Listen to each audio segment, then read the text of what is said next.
どうも、ちぬこチャンネルです。今回は久しぶりのジムニーカスタム動画です。エアロパーツを取り付けて劇的に変わりました。話題の新製品や便利グッズも一挙にご紹介します。今回私が選んだエアロパーツはダムド社製リトル D キットです。ランドローバーディフェンダーをオマージュしたアイテムです。フロント周りから順番に見ていきます。まずはボンネットフードカバーです。この2段階の膨らみが特徴的です。これは純正ボンネットの上にかぶせています。取り付け方ですが、純正ボンネットの裏側に穴を開けてステーを入れてボルトナットで固定しています。あとは全体的に両面テープを効かせています。純正ボンネットに対して浮いてできた空間にはしっかりと緩衝材が入っています。樹脂パーツの素材はすべて ABS 製です。リトル D レターエンブレムを取り付けることもできます。続いてフロントグリルです。長方形のグリル部分と両サイドの2連ランプが特徴です。カラーはマットブラックですが、枠だけボディ色に塗り分けています。ボディが黒なんで分かりづらいんですが、例えばね、ボディの色が緑だったらこの枠を緑色に変更できます。上のランプはウィンカーです。本来であればオレンジなんですが、個人的にクリアカラーに変更しています。下はね、ダミーランプです。オプションなんですが、実際にポジションランプとして点灯させる専用キットもあります。ここにアクセントとして楕円形のエンブレムを取り付けることもできます。続いてフロントバンパー。直線的なデザインで武骨な雰囲気です。重厚なアイアン製のように見えますが、こちらの素材も ABS 樹脂製です。ザラッとしたマットブラック塗装で鉄のようないい質感が出てますね。この部分は一体パーツです。ガンメタに塗り分けてあるのでアンダーガードのように見えます。純正バンパーと比べるとこの部分が削ってあるのでタイヤがよく見えます。ヘッドライトウォッシャーはそのまま使えます。フォグランプも純正をそのまま移設しています。アクセサリーボルトも付属していてかっこいいですね。続いてフェンダーパネル。シエラにはオーバーフェンダーがあるんですが、軽自動車にはありません。規定があるのでシエラのオーバーフェンダーをそのまま取り付けることはできないんですが、このパーツであれば 10mm 未満なので問題ありません。サイド部分にメリハリがついて迫力が出ました。ちなみに今は外してるんですが、リトル D のゴム製マッドフラップをつけるとよりインパクトが出ると思います。最後はリアバンパー。フロントバンパーと共通デザインで重厚感があります。ランプ類は丸めでウインカー、ブレーキ、バック、あとはリフレクターがついています。ナンバーは本来ならこの位置なんですが、移設キットで変更しています。この方がオフロード車っぽいのと吉村のマフラーが目立っていいんですよね。それではビフォーアフターをご覧ください。デザインコンセプトは軍用車のようなワイルドカスタムです。ダムド社製リトル D キットでぐっと理想に近づきました。今後のカスタムですが、残すところはルーフキャリアとリアラダーです。そろそろ車体重量が気になってきたのでどうしようか迷っていますが、取り付けたらまた動画にします。取り付けようと思って買っておいたアイテムがたくさんあるのでテンポよく紹介していきますね。まずはこちらの新製品、 USB ケーブルや充電器で有名なメーカーユーグリーンのポータブル電源です。ついにこのサイズ感でここまでの機能を詰め込んだ機種が出たかと驚きました。私が今まで持っていたのはもっと大きいサイズだったので、ジムニーに乗せると少しねスペースを取っていたんですよね。この製品であれば車内が狭い軽自動車にもちょうどいいサイズです。容量は 680Wh。キャンプ、車中泊、災害の備えにも対応できます。定格出力は 600W、 最大出力が 1500W なので電気毛布、炊飯器、調理器具などの一般家電が使えます。 AC コンセントが5個ついています。他社製だとね 2,3 個が一般的です。 USB ポートの数は4個、他社製だと USB-C が1個少なかったりします。最大12デバイスの同時給電が可能です。家庭用コンセントから50分間で 80%、わずか90分間でフル充電できます。3000回以上充電できる電池寿命があります。他社製だと500から800回ぐらいが一般的です。ユーグリーンソーラーパネル SC200。別売りのソーラーパネルからは4時間でフル充電できます。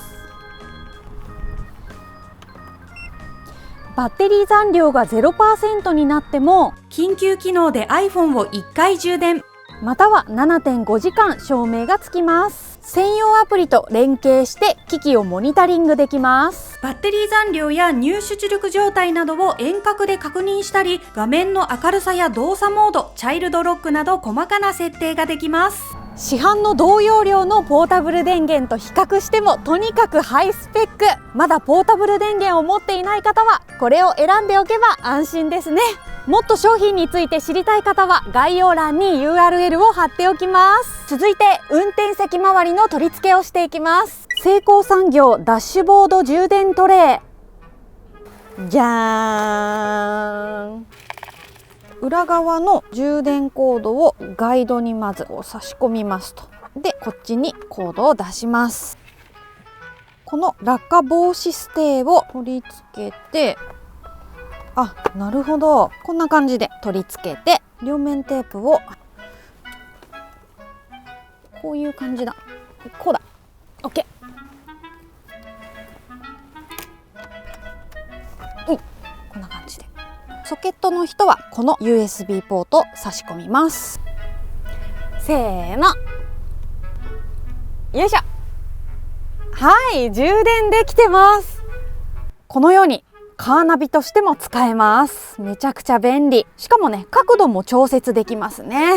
ここに溝があるのでカードとかお金をこう挿しておくことができる。あと意外とですね、ここの上の部分にも USB ポートがついているのでコードを挿して使うこともできます。あとはちょっとした小物を置いたりね、使い勝手が良さそうですね。使わない時はこうやって畳んでおけるのがすっきりしてていいと思います。質感もこのジムニーの内装によく合ってますね。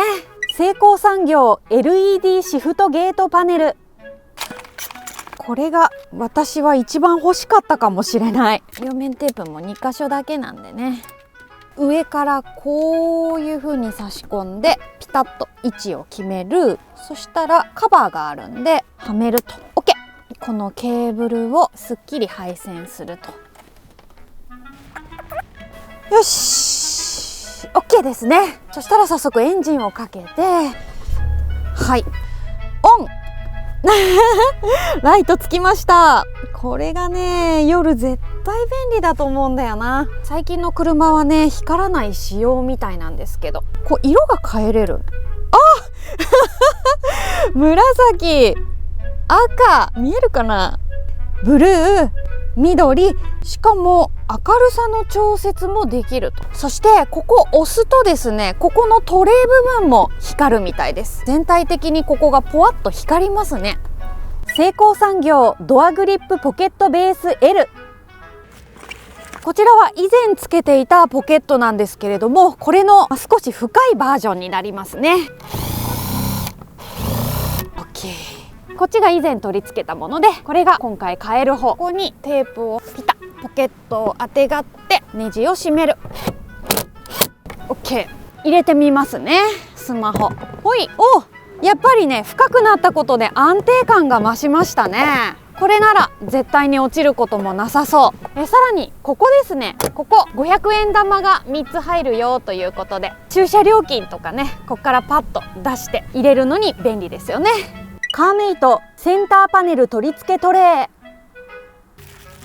そしたらですね、ここを今から外していきますね。おー、いける。よしよし、おー、取れました。これをもう差し込むだけですね。グッグッ、はい、 OK。 滑り止めがついてるし傾斜もついてるので物が落ちる心配はなさそう。トレーだけ外すこともできるので外してみます。はい、トレー外したらボルトだけ戻しておきます。 OK。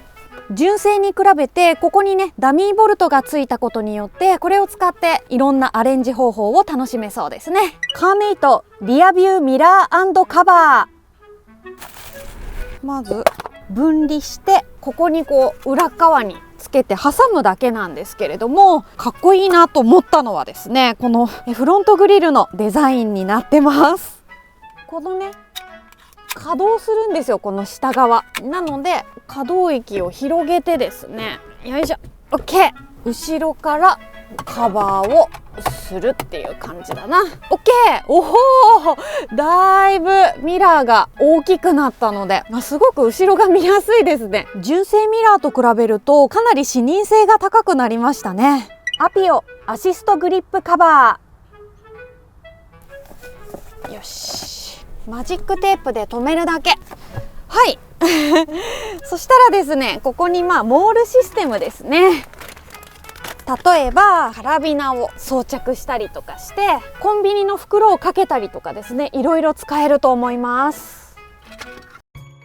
以上、久しぶりのジムニー動画でした。エアロパーツを取り付けて見た目がね、かなり変わったので大満足です。リフトアップやエンジン周りなどまだまだやりたいことはたくさんあるんですが、これも結構お金がかかるので、またできるようになったら動画にしたいと思っています。ジムニーカスタムはシリーズ化していますので、ご興味のある方はチャンネル登録をお願いします。ご視聴ありがとうございました。